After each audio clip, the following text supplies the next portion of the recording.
It's like almost midnight. I'm so tired. This guy's having a business meeting, and then John.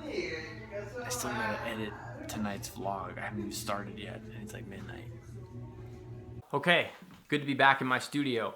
Here's the thing, it's almost noon. I was gonna practice at 10 a.m. I told myself I was gonna practice at 10 a.m. as soon as I got home from dropping my daughter off at school, and now it's noon. It's almost noon. My problem is I wanna practice diligently and consistently. I wanna be a better player, I wanna be a better practicer. Well, that's not the problem. The problem is that anytime I get the chunk of time to practice, I somehow feel guilty for doing it, like in the middle of the day. This has always plagued me. Since I got out of college and moved to New York, I used to feel there's just something really difficult for me about it's like the middle of the day on a Monday and I'm practicing the saxophone. It never feels right. Even though that's my career now, it just never feels appropriate. What feels appropriate is answering email and I don't know, any other administrative type work task, of which I have a ton. But you know what happens? I never end up practicing when I take that approach.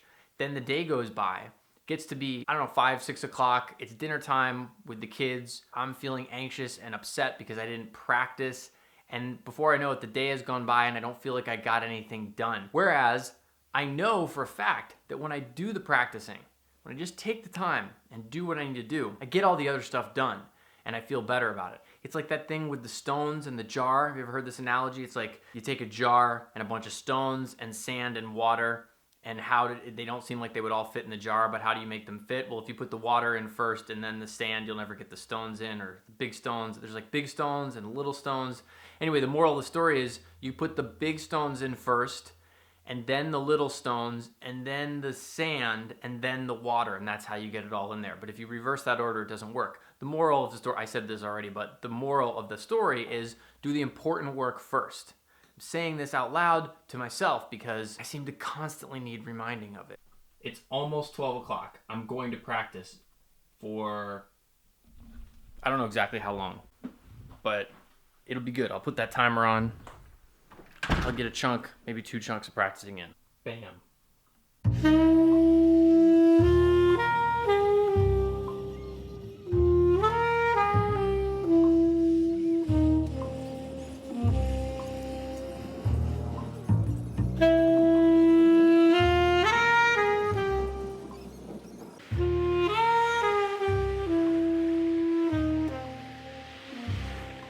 Something I was thinking about earlier today as I was driving home from dropping my daughter off at school, I was listening to the radio and it occurred to me how I start to hear music or hear ideas that I would play along to music that I like.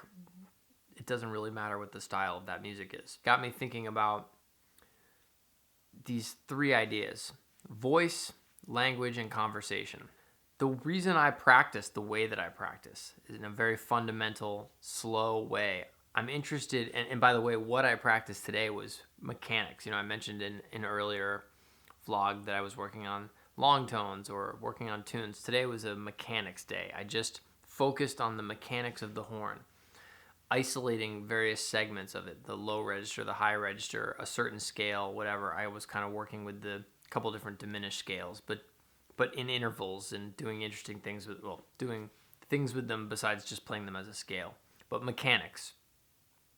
So, what did I say? I was just thinking about how the genre of the music is almost never important to me, and why I have such a hard time with the word jazz. I'm just interested in improving my ability to play my instrument to the point where I can communicate freely in any setting. So, if you think about voice as your voice is going to be the way that you play music through your instrument, right? I mean, to use a more verbal analogy, if your native language is English and you learn Spanish and maybe French, when you speak those other languages, your voice is still going to be your voice, right? And let's say you learn 1 or 2, maybe 3 other languages. That language, each language has its own idiosyncrasies, right? It has its own cliches, it has its own phrases that it leans on, it has its own nuance. It's a language. But learning that language and speaking that language and conversing in that language, those are different things. So being able to have a conversation with somebody in that language. Now that's the higher level, right? You can learn some phrases and lines from a book on how to speak Spanish or how to speak French, but that's not the same thing as being conversant in the language. But no matter what, no matter which language you're speaking and what conversation you're having, your voice will still be your voice. So the way I relate this back to music is, I'm not concerned with genres and licks, and I'm just concerned with getting to the clearest version of my voice on the instrument and learning different languages. And you could say bebop, funk, soul, rock, R&B, whatever. Learning the idioms and the styles of and the nuances of different languages. But my goal is to be conversant, to be able to listen and have a conversation no matter what the musical context is. And all of my practicing, all of my work, all my study, all my playing, everything I'm doing is hopefully headed towards that goal, to be able to be conversant and not ever come to a conversation, a musical conversation, with a predefined agenda.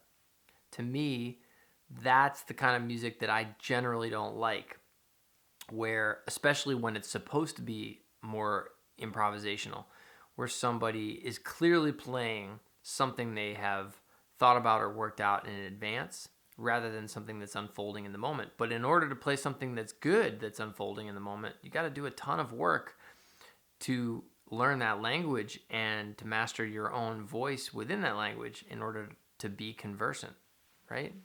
So just something to think about: voice, language, and conversation. Your voice will stay the same whether you're playing rock, R&B, blues, jazz. Well, maybe yours won't. Mine, my goal is for it to stay the same. But I want to learn different languages, musical languages, so that I can have conversations in them and around them and with people. Did I mention it was 12:30 something? I don't even know if I made any sense at all, but I'm really, really trying to stick to this habit. I'm trying to make it a habit. So I figured I'd better put something up rather than nothing up. So this is the something. See you in the next one.